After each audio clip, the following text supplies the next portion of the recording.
අනිබුවන් පොතේ මම අද ඔයාලට කියලා දෙන්නේ ප්‍රතිශත හා කොටස් වෙනදපොළ. ඔයාලට මම මීට කලින් ගානක් කියලා දුන්නා ප්‍රතිශත හා කොටස් වෙනදපොළේ 2019 වෙනි ප්‍රශ්න පත්‍රයේ ගාන. ලකුණු 10ක් හම්බෙනවා. අතාරින්න එපා. කොටස් වෙනදපොළ කියන හරියම ලේසි. අපිට දැන් මම ඔයාලට කරන්නේ කොහොමද කියලා 2019 ගානෙන් කියලා දුන්නා. අද මම කෙලින්ම ප්‍රශ්නයට යනවා. අද මම කියලා දෙන්නේ 2018 කොටස් වෙනදපොළ. ප්‍රතිශත කොටස් වෙනදපොළ ඊට පස්සේ ආශ්‍රිතව දීලා තියෙන 2019 ප්‍රශ්න පත්‍රයටම අද මම ඔයාලට කියදෙන්නේ. පුතේ ලකුණු 10ක් හම්බෙනවා මේ ප්‍රශ්නෙට. අතාරින්න නම් කොහෙත්ම හිතන්න එපා මේ වැල් වටාරම් ගොඩයි ප්‍රශ්න මේ වගන්ති ගොඩයි කියලා කිසි වෙලාවක කොටස් වෙනදපොළ ප්‍රතිශත මේ තීරු බදු ඒ ප්‍රශ්න අතාරින්න හිතන්න එපා. මොකද ප්‍රශ්න පත්‍රයේ ගණිතයේ ප්‍රශ්න පත්‍රයේ පුරාවටම මේ පාඩම් ඇසුරින් ප්‍රශ්න තියෙනවා. අපි අද 2018 ගන්න හදමු. හරිම ලේසි. කොහොමද කරන්නේ කියලා මම ඔයාලට කියන්නම්. ප්‍රශ්න පත්‍ර පේපර් තියෙන ළමයි මේ ගන්න පොත 2018 දෙවැනි කොටසේ ඒ කොටසේ පළවෙනි ප්‍රශ්නේ 2018 දෙවැනි කොටසේ ඒ කොටසේ පළවෙනි ප්‍රශ්නේ ගන්න. මෙන්න මෙහෙම කියනවා පුතේ. මම නම් මේ ගණන් හදන්නේ මෙන්න මෙහෙමයි. මම ලියාගෙන යනවා වගන් මොනවද තියෙන්නේ කියලා තියෙන දත්තයන් ටික ලියාගෙන ගිහිල්ලා තමයි ගන්න සුළු කරන්නේ. A හා B බැංකු දෙකක් තැන්පතු වලට ගෙවන පොලිය පිළිබඳව පහත දැන්වීම් පළ කර ඇත. මොකද්ද කියන්නේ පුතේ? A හා B A හා B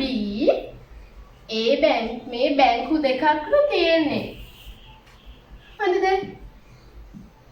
කෙලිම ලියලා තියෙනවා A හා B බැංකු දෙකක් තැන්පතු වලට ගෙවන පොලිය පිළිබඳව පාද සඳහන් දැන්වීම් පළ කර ඇත. A බැංකුව කියනවා ඔබේ තැන්පතුවට 5.2ක වාර්ෂික සුළු පොලියක් 5.2ක වාර්ෂික සුළු පොලියක් මේ ඒ බැංකුව කියන දේ. ඒ බැංකුව කියන පුතේ 5.2ක වාර්ෂික සුළු පොලිය. හරිම සාධාරණ බැංකුවක්. ඊට පස්සේ B බැංකුව කියනවා B තැන්පතුවට 5%ක වාර්ෂික වැල් පොලිය. වැල් පොලිය පුතේ B බැංකුව කියනවා 5%ක වැල් පොලිය. ඔයාලා දැන් දන්නවා මේ ප්‍රශ්නේ තියෙන්නේ ප්‍රතිශත වලින් තමයි මේ ගාන ඇවිත් තියෙන්නේ. නේද? කොටස් වෙනදපොළක් අයිති නැහැ. කොටස් වෙනදපොළක් නැහැ. මේ තියෙන්නේ තනි ප්‍රතිශත වලින් තමයි මේ ගාන අහලා තියෙන්නේ. පුතේ ඔයාලා දන්නවා වැල් පොලියයි සුළු පොලියයි ආශ්‍රිතව තමයි ගණන් දෙකක් තියෙන්නේ. වැල් පොලිය කියන්නේ පොලියට පොලියක් හදනවා. නේද? අපි ගිනි පොලිය කියලාත් කියන්නේ. ගොඩක් ගම්වල මිනිස්සු ගිනි පොලිය කියලාත් කියනව නේද වැල් පොලියට? කියන්නේ පොලියට පොලියක් හදනවා වැල් පොලියට. සුළු පොලිය. ඒ බැංකුව කියන්නේ සුළු පොලිය නේද? 5.2 සුළු පොලිය. අපි බලමු මොකක්ද ගන්න කියන්නේ කියලා. කිව්වා A හා B බැංකු දෙකක් තැන්පතු වලට ගෙවන පොලිය පිළිබඳව පාද සඳහන් දැන්වීම් වල පළ කර ඇත. A කියනවා ඔබේ බැංකුවට 5.2ක වාර්ෂික සුළු පොලියක්. B බැංකුව කියනවා ඔබේ තැන්පතුවට 5%ක වැල් පොලියක්. ප්‍රශ්නේ වෙන මෙහිමයි පුතේ කියන්නේ. අපි ප්‍රශ්නේ මොකද්ද බලමු. සමන් ළඟ රුපියල් 80000ක් තිබුණි. මොකද්ද කියන්නේ මෙයා? සමන් කියලා කෙනෙක් ඉන්නවා. මේ සමන් ළඟ රුපියල් 80000ක් තියෙනවලු. සමන් ළඟ රුපියල් 80000ක් තිබුණි. ඔහු එයින් හරි අඩක් ඒ බැංකුවේද? එහෙනම් ඔහු එයින් හරි අඩක් ඒ බැංකුවේද කියන්නේ රුපියල් 80000න් හරි අඩක් කියන්නේ භාගයක්. කියන්නේ 40000ක් ඒ බැංකුවේද B ඉතිරි අඩ. ඉතිරි අඩ කියන්නේ ඉතුරුනා තව රුපියල් 40000. එය B බැංකුවේදී තැන්පත් කරේ. පුතේ සමන් කියන පුද්ගලයා ළඟ රුපියල් 80000ක් තිබිලා තියෙනවා. ඒ 80000න් සමන් ඒ බැංකුවේ හරි අඩක් තැන්පත් කරලා තියෙනවා. 80000න් හරි අඩක් කියන්නේ 80000 බෙදන්න 2කින්. උත්තරේ 40000යි. ඒ කියන්නේ 80000න් බෙදුවාම 2කින් 40000. ඒ කියන්නේ ඒ බැංකුවේ 40000කුයි ඉතිරි අඩ B බැංකුවේ. ඉතුරු වෙනවා 80000න් 40000 ගියාම 40000. B බැංකුවේ තැන්පත් කළේය. මෙයා අහනවා A බැංකුවේ මුදල් තැන්පතුවෙන් සමන්ට වර්ෂයකට ලැබෙන පොලිය. මෙයා අහන පළවෙනි ප්‍රශ්නේ තමයි 2018 දෙක කොටසේ A කොටසේ තියෙන පළවෙනි ගාන. මෙයා අහනවා සමන්ට A බැංකුවේ මුදල් තැන්පතුවෙන් සමන්ට වර්ෂයකට ලැබෙන පොලිය කොපමණද සොයන්න කියලා. සමන් අපි ඉස්සෙල්ලා බලමු පුතේ සමන් A බැංකුවේ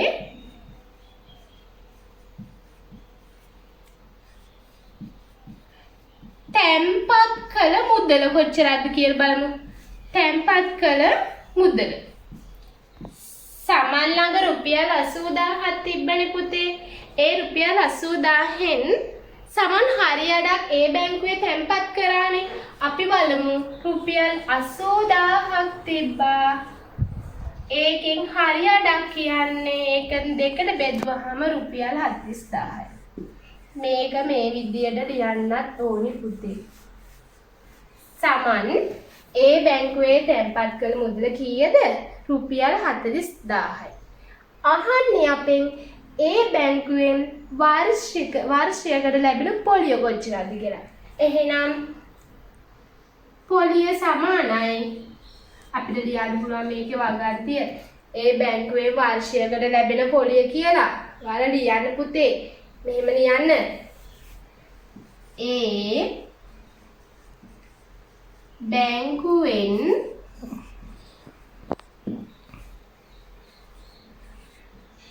වර්ෂයකට ලැබෙන පොලිය සමානයි පුතේ 100ට කීයද?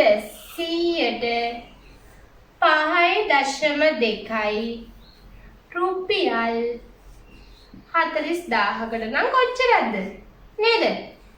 පොලිය පුතේ 100ට 5.2යිනේ. එයා ආයෝජනය කරපු මුදල කීයද? තැන්පත් කරපු මුදල රුපියල් 40000යිනේ. 100ට 5.2යි නම් රුපියල් 40000ට කොච්චරද? අපිට පුළුවන් 52 100න් 5.2යි. පුතේ මේ බිංදු දෙකකට මෙතනින් බිංදු දෙකක් අපිට අයින් කරන්න පුළුවන්. එතකොට එන්නේ 5.2 ගුණ කිරීම 400නේ. එතකොට මේ බිංදුවක් අයින් කළා අපිට මේක 52 කරන්න පුළුවන්. එතකොට කීයද එන්නේ? 4 වරක් 2 8යි 4 වරක් 5 20යි. එහෙනම් වර්ෂයක් අවසානයේදී ඒ බැංකුවෙන් ලැබෙන පොලිය කීයද පුතේ? රුපියල් 2080යි. වර්ෂයක් අවසානයේදී ඒ බැංකුවෙන් ලැබෙන පොලිය රුපියල් 2080යි. පැහැදිලි නේද? අපි බලමු මේ පළවෙනි ප්‍රශ්නෙට උත්තරය අපි දෙවුවා. බලමු දෙවෙනි ප්‍රශ්නෙට මොකක්ද කියන්නේ කියලා. කියනවා ඔහුගේ තැන්පතු සඳහා අවුරුදු 2ක් අවසානයේදී වැඩි ආදායමක් ලැබෙන්නේ කුමන බැංකුවෙන්ද? ඔබේ පිළිතුරට හේතු දක්වන්න. කියනවා දෙවෙනි ප්‍රශ්නේ සමන්ගේ තැන්පත් කිරීමේදී අවුරුදු 2ක් අවසානයේදී වැඩි ආදායමක් ලැබෙන්නේ මොන බැංකුවේද කියලා පැහැදිලි කර දක්වන්න. පෙන්නලා පැහැදිලි කරලා කියන්න කියලා. පුතේ බලන්න. මේ සමන් ගාව රුපියල් 80000ක් තිබ්බා. ඒකෙන් 140ක් රුපියල් ඒකෙන් 40000. සමන් ළඟ රුපියල් 80000ක් තිබ්බා. ඒකෙන් 40000ක් ඒ බැංකුවේ 5.2%ක වාර්ෂික සුළු පොලියකට තැන්පත් කරා. ඉතුරු 40000 B බැංකුවේ 100%ක වැල් පොලියකට තැන්පත් කරා. පැහැදිලි නේද ප්‍රශ්නය? අපි ඉස්සෙල්ලාම ප්‍රශ්නය අපි නිරාකරණය කරගන්න ඕනේ. ප්‍රශ්නේ මොකද්ද කියන්නේ කියලා තේරුම් ගන්න ඕනේ. ඊට පස්සේ තමයි අපි ගැටලුව විසඳන්න යන්නේ. ඊට පස්සේ කිව්වා අපේ පළවෙනි ප්‍රශ්නය හුවා ඒ බැංකුවෙන් වර්ෂයකට සමන්ට ලැබෙන පොලිය. ඉතින් පුතේ සමන් තැන්පත් කරපු මුදල උනේ රුපියල් 80000න් හරි අඩක් නම් 40000යි.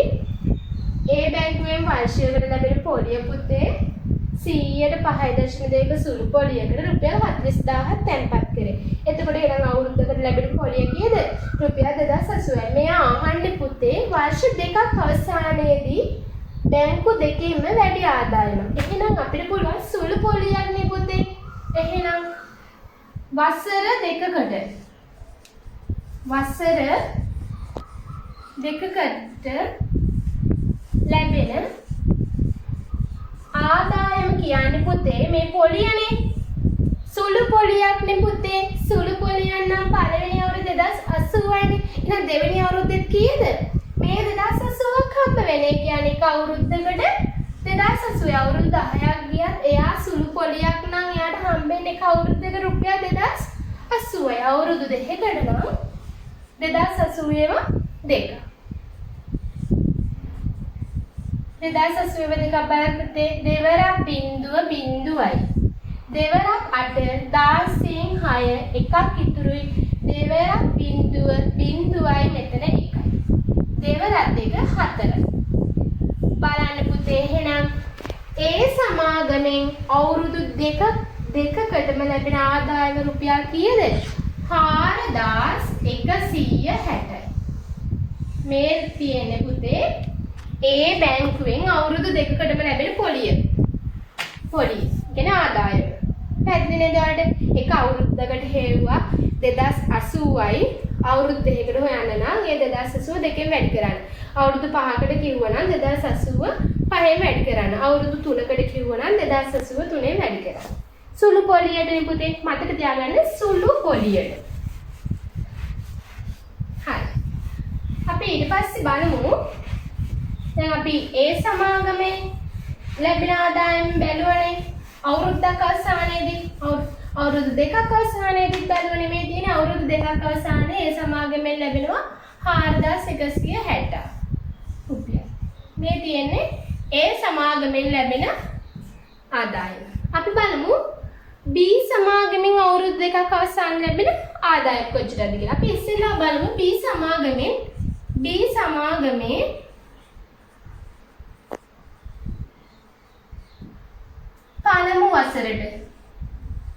පළමු වසරට ලැබෙන පොලිය. මෙයාගේ ආදායම කියන්නේ මේ ලැබෙන පොලිය නේද? පුතේ 100ට 5යි. පොලිය රුපියල් 40000ට. අපිට පුළුවන් මේ බිංදු දෙකකට මේ බිංදු දෙක අයින් කරන්න. එතකොට 5 ගුණ කිරීම 400. එතකොට එනවා රුපියල් 2000යි. මේ පළවෙනි අවුරුද්දට එයාට ලැබෙන B සමාගමට ලැබෙන පළවෙනි අවුරුද්දට ලැබෙන පොලිය. අවුරුදු දෙකක් කියනවානේ. අපි බලමු දෙවන අවුරුද්දට.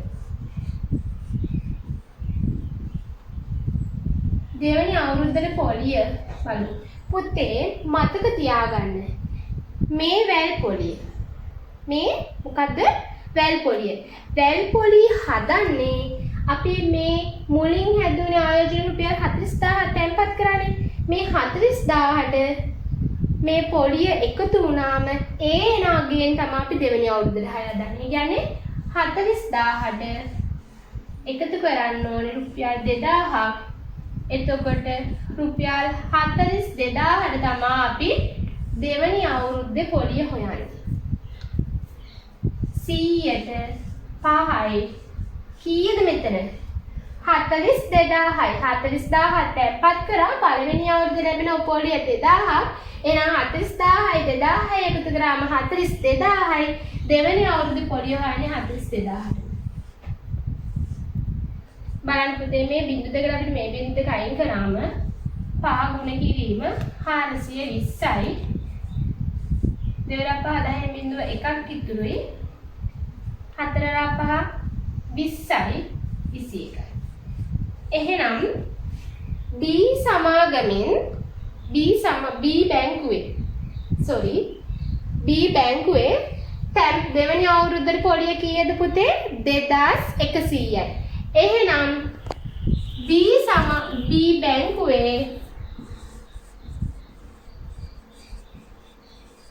B බැංකුවේ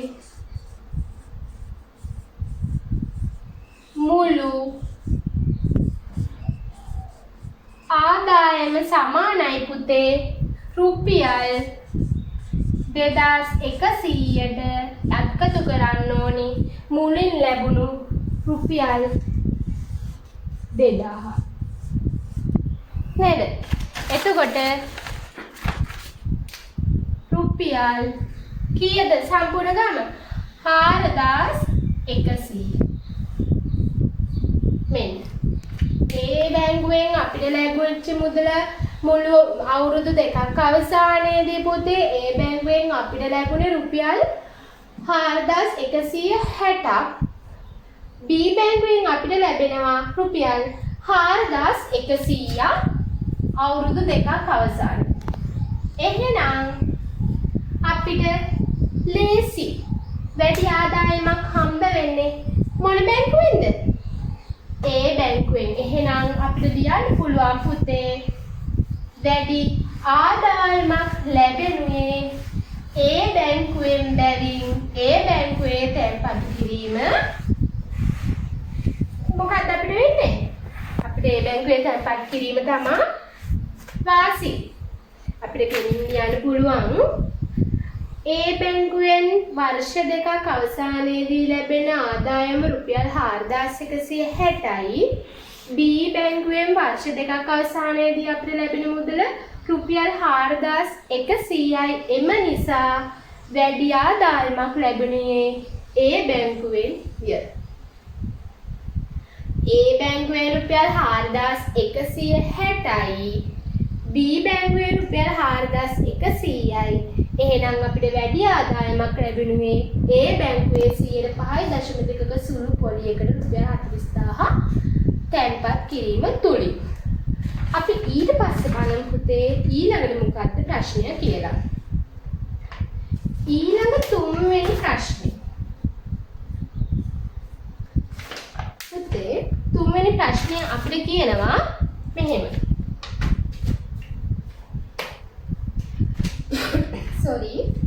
අවුරුදු දෙකකට පසු සමන් ඔහුට තැන්පතු දෙකින්ම ලැබුණු මුළු ආදායම. අවුරුදු දෙකකට පසු සමන්ට ඔහුගේ තැන්පතු දෙකින්ම ලැබුණු මුළු ආදායම කීයද? මුළු ආදායම අපි බලමු. මුළු ආදායම එනවා මුළු ආදායම පුතේ රුපියල් 4160ට එකතු කරන්න ඕනේ රුපියල් 4100ක්. එතකොට මුළු තැන්පතු දෙකෙන්ම ලැබෙන මුළු ආදායම ඉන්නේ 8260යි. මේ අවුරුදු දෙකක් අවසානයේ. හා කියනවා අපෙන් අහන්න වගාර්ථය අපිට ප්‍රශ්නේ කියනවා මම මේ කියන අතරතුර හැදුවේ අවුරුදු දෙකකට පසු සමන් නොඋඩ තැන්පතු දෙකෙන්ම ලැබුණු මුළු ආදායමද ආරම්භයේදී තැන්පත් කළ මුළු මුදල සහ මෙන්න මෙයා කියනවා මෙන්න මේ මුදලට ආරම්භයේදී තැන්පත් කළ මුළු මුදල ආරම්භයේදී තැන්පත් කරපු මුළු මුදල කීයද? රුපියල් 80000යි. සහ තවත් අමතර මුදලක්ද එකතු කොට ලැබිච්ච මුළු ආදායමත් එකතු කරනවලු. ආරම්භයේදී තැන්පත් කරපු මුළු මුදලත් එකතු කරනවලු. තව අමතර මුදලකුත් එකතු කරනවා. එකතු කරලා මෙයා සමාගමක මෙන්න කොටස් වෙනද පොලාශිතව තියෙනවා. සමාගමක කොටස් මිලදී ගැනීමට යොදවනු. අන්න එහෙනම් අපිට පුළුවන් සමාගමක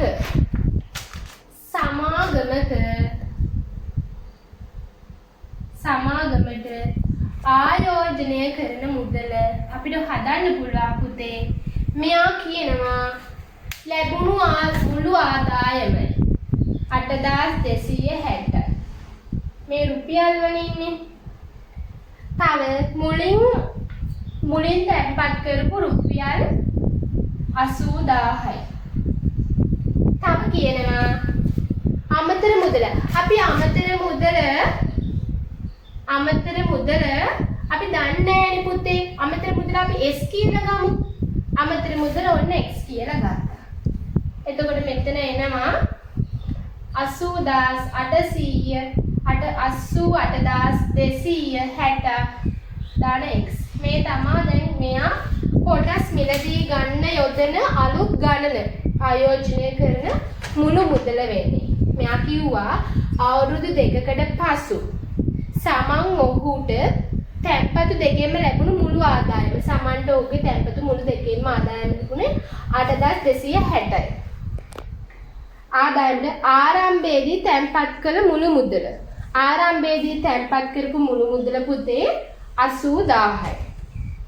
ඒකට කියනවා තවත් අමතර මුදලක්. කිව්වම අපි අමතර මුදල දන්නේ නැහනේ. අපි අමතර මුදල X කියලා ගමු. එතකොට මෙන්න X මුදලට තැන්පත් කළ මුදල සහ තවත් අමතර මුදලත් එකතු කරාලු. මෙන්න 88260ට X කියන මුදලක් එකතු කරලා තියෙනවා. මෙයා කියනවා එම සමාගමේ කොටසක වෙළඳපොළ මිල රුපියල් 50කි. කොටසක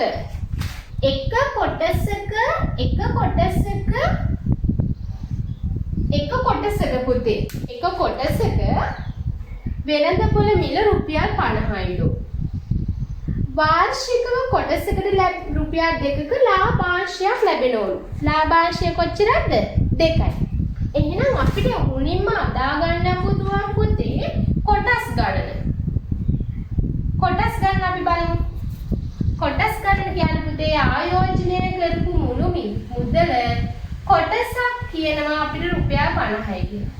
කොටසක මුදලින් බෙදුවහම අපිට එනවා කොටස් ගණන. ඔයාලට 2019 මම කරපු ගණන තියෙනවා. ඒකත් පොඩ්ඩක් බලන්න. මොකද ඒකේ තියෙන කොටස් සෙල්කුලාශිත ගණක් මම ගමන් දෙකක් එකම ගාන පැහැදිලි කරලා තියෙනවා. මෙයා කියනවා එම කොටස සමාගමේ කොටසක වෙළඳපොළ මිල රුපියල් 50වලු. හරි. මුළු ආයෝජනය කරපු මුදල මම 50න් බෙදුවා. කොටස් ගන්න. සමාගම වාර්ෂිකව කොටසකට රුපියල් 2ක ලාභාංශයක් ගෙවනවලු. මෙයා කියනවා වර්ෂයක් අවසානයේ ඔහුට රුපියල් 3600ක ලාභාංශයක් එනවලු. ලාභාංශයක් එනවලු පුතේ රුපියල් 3600ක. එනවලු ආදායමක් ලාභාංශ ආදායම ලැබුණේ ඔහුගේ කොටස් මිලගෙන් අමතරව එකතු කර මුදල. කොච්චරද කියලාද මම අහන්නේ.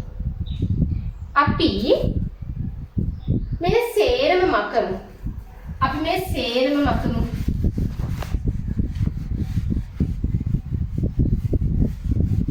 red color මාකර් එකෙන් ඔයාලට පේනවද පැහැදිලිව? මෙන්න හොඳ ගැටලුවක් තියෙන්නේ. අපි බලමු කොහොමද මේක සුදු කරන්නේ කියලා. මතකයි ආයෝජනය කරපු මුළු මුදල 80000යි 8260යි මුළු ආදායම. ඊට පස්සේ අමතරව එකතු කරපු මුදල S කියලා ගත්තා අපි. කොටසකගේ මිල රුපියල් 50යි. ලාභාංශය 2යි. ලාභාංශ ආදායම 3600. මෙන්න මේ ටික තියෙනවනේ. බලන්න පුතේ. මුළු ආයෝජනය කරපු මුළු මුදල ඉස්සෙල්ලා තැන්පත් කරපු මුළු මුදල 80000යි. අපිට වසර දෙකක් අවසානයේදී බැංකු දෙකෙන්ම ලැබුණු ආදායම රුපියල් 8260යි. අමතරව එකතු කරන මුදල මම S කියලා ගත්තා. මෙය සමාගමකට දීලා ඒ සමාගමේ කොටසක මුදල රුපියල් 50යිලු. වර්ෂයකදී ලැබෙන ලාභාංශය රුපියල් 2යිලු. ඊට පස්සේ කියනවා පුතේ ලාභාංශ ආදායම රුපියල් 3600යි. හරි. අපි අහන්නේ අමතරව එකතු කරපු මුදලනේ. මේක හොයන්න ක්‍රම දෙකක් තියෙනවා. මම ඔයාලට කියලා දෙන්නම් මගේ ක්‍රමය. පුතේ අපිට පුළුවන් මෙන්න මේ විදිහට ආයෝජනය කර මුදල 80000යිනේ. එහෙනම් මම මුලින්ම බලනවා කොටස් ගණන සමානයි පුතේ ආයෝජනය කරපු මුළු මුදල කොටස් ගන්න මේ 80000ට ලැබෙන මුළු ආදායම 8260යි පුතේ. අමතරව එකතු කරපු මුදල මම S. කොටස් ගන්න හොයන්න පුළුවන් මේ ආයෝජනය කර මුදල එක කොටසක මුදලින් බෙදුවට පස්සේ. මෙතන නෝ පුතේ 88260යි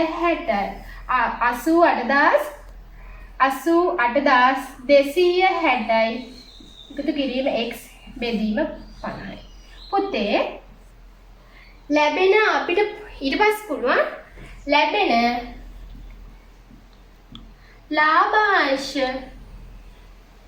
ලාභාංශ ආදායම හොයන්න පුළුවන්.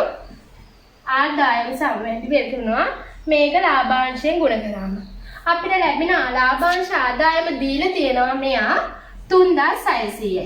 අපිට සමීකරණයක් ආකාරයෙන් මේ විදිහට සුළු කරනකොට පහසුයි පුතේ. මෙතන පුළුවන් 88260යි එකතු කිරීම x 50 මෙතන කැපිලා ගියා මෙතන 25ක් එනවා. ඊට පස්සේ පුළුවන් පුතේ 3600 මේ පැත්තේ බෙදීම මේ පැත්තට ගුණ කිරීමක් වෙනවා. ඊට පස්සේ 88260යි එකතු කිරීම x බලන්න මේ දෙක ගුණ කරා 0.2යි 25න් ගුණ කරන්න පුතේ අපිට පැත්තකින් ගුණ කරන්න පුළුවන් 36 25න් 5 30න් බිඳුව 3ක් ඉතුරුයි 5 3 15යි 3යි 18යි දෙවරක් 12න් එකක් ඉතුරුයි දෙවරක් 3 6යි 1යි 7යි එකතු කරාට පස්සේ එනවා 90. එතකොට එනවා පුතේ මෙතන මුදල කීයද 90000. මෙතන මුදල කීයද 90000.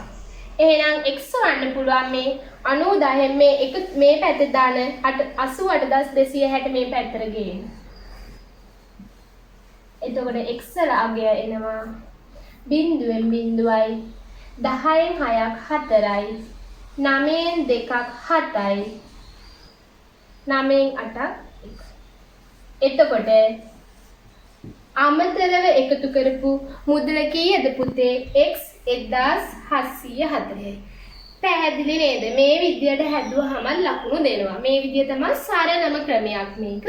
අපි දන්න විදියට අපි කොටස් වෙනද පොළ ආශ්‍රිතව ගණන් හදන විදියට අපිට හොයන්න පුළුවන් ඉස්සෙල්ලාම කොටස් ගන්න හොයන්න පුළුවන් ආයෝජනය කරමු මුදල කොටසක මුදලින් බෙදුවට පස්සේ ආයෝජනය කරපු මුදල ආවා තැන්පත් කරපු මුල් මුදලට ලැබුණු මුළු ආදායමයි අමතරව එකතු කරපු x මුදල x කියලා ගත්තා. ඊට පස්සේ ඒකේ ලාභාංශ ආදායම හොයන්න පුළුවන් ලාභාංශයෙන් ගුණ කරාට පස්සේ ලාභාංශ රුපියල් 2යි කියලා අපිට දීලා තිබ්බා. ඉතින් මේ විදියට සුළු කරගෙන ගියාම x හොයාගන්න පුළුවන් 1740යි අමතරව එකතු කරපු මුදල. ඉතින් ගානේ එච්චරයි පුතේ කියන්නේ මේ 2018 සාමාන්‍ය පෙර ලකුණු 10ක් හම්බෙන ලකුණු 10ක්.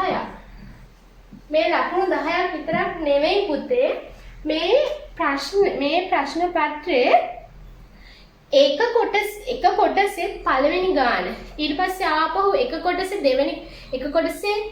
වගන්ති ගණන් වල මේ මේ කොටස් වෙළඳපොළ ප්‍රතිශත බදු සම්බන්ධ ගණන් තියෙනවා. මේ පාඩම අතාරින්න එපා. හරිම ලේසි. අපි දන්න විදිහට මේ ගැටළු සුළු කරගෙන යමු. ඉතින් මගේ A+ Flex Teacher YouTube channel එකේට ඔයාලට පුළුවන් මොනවම හරි සම්බන්ධ ප්‍රශ්නයක් තියෙනවා නම් මට කියන්න. ඉතින් මට කමෙන්ට් එකක් දාන්න, ලයික් එකක් දාන්න. ඉතින් මම අනිවාර්යෙන්ම මාව subscribe කරගෙන තියාගන්න. මොකද මම සියලුම වසර 10ක සියලුම ප්‍රශ්න පත්‍ර මම සාකච්ඡා කරනවා. අපේ හැදිරි ඕනෙම දෙයක් තියෙනවා ඔයාලට පුළුවන් මට කමෙන්ට් එකක් දාලා කියන්න. ඉතින් අපි ආයෙ හමු වෙමු. 2017 ප්‍රතිශත කොටස් වෙළඳපොළ ආශ්‍රිතව තියෙන ගානේ 2017.